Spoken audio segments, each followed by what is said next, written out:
പ്രിയ സഹോദരങ്ങളെ, ഇപ്പോൾ ഞാൻ ഈ വീഡിയോ ചെയ്യാൻ കാരണം ഒരു ന്യൂസ് കണ്ടു.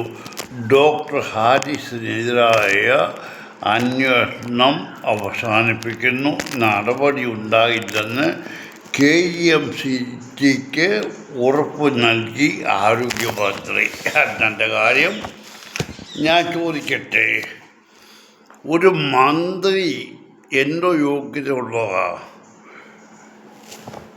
ഈ മനുഷ്യൻ ഹാരിസ് ഒരു ഡിപ്പാർട്ട്മെൻറ്റിൻ്റെ ഹെഡായിട്ട് അയാൾ കഷ്ടപ്പെട്ട് എന്തെല്ലാം ഓപ്പറേഷനും അതും ഇതൊക്കെ അയാൾ സത്യസന്ധമായ ഒരു കാര്യം പറഞ്ഞപ്പോൾ നിങ്ങളുടെ രാഷ്ട്രീയത്തെ നിലനിർത്താനായിട്ട് നിങ്ങൾ അയാളെ കൊടുക്കാൻ എന്തുമാത്രം വഴികൾ നോക്കി, അയാളെ കള്ളനാക്കി.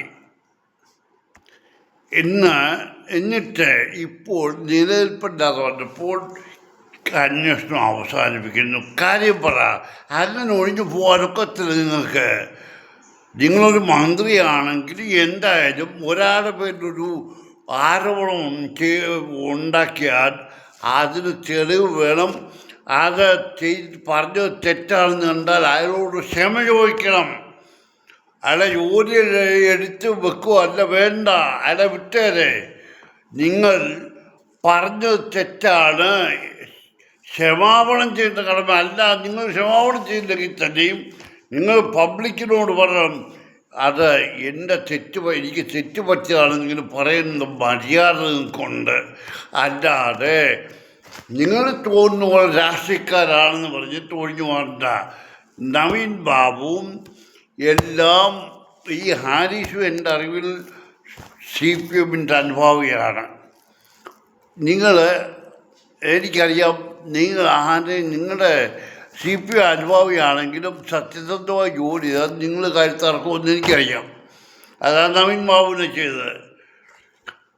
നമ്മുടെ ആന്തൂർ സാജനും CPMൻ്റെ അനുഭാവിയാണ്. ഏത് കാര്യത്തിൽ വന്നാലും നല്ല പിരി കൊടുത്തുകൊണ്ടിരുന്നതാണ്.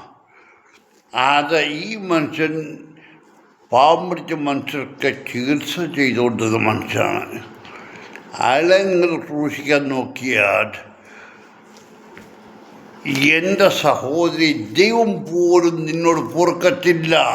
നീ അതിൻ്റെ അനുഭവിക്കും. കണ്ടോ? കോട്ടയത്ത് ദേവലോകത്തിരുന്ന് കട്ടും മോട്ടിച്ച് അവിടെ നിന്ന് ഇറങ്ങിപ്പോകുന്ന ഒരാളുണ്ട്, നിനക്കറിയാം. അതിനെക്കുറിച്ചൊന്നും ഞാനിപ്പോൾ പറയുന്നില്ല. മക്കളെ, നിങ്ങൾ അനുഭവിക്കും. നിങ്ങൾ ഏത് സ്ഥാനത്താണെങ്കിലും ഒരു മനുഷ്യനെ നിരപരാധിയെ ക്രൂശിക്കരുത്.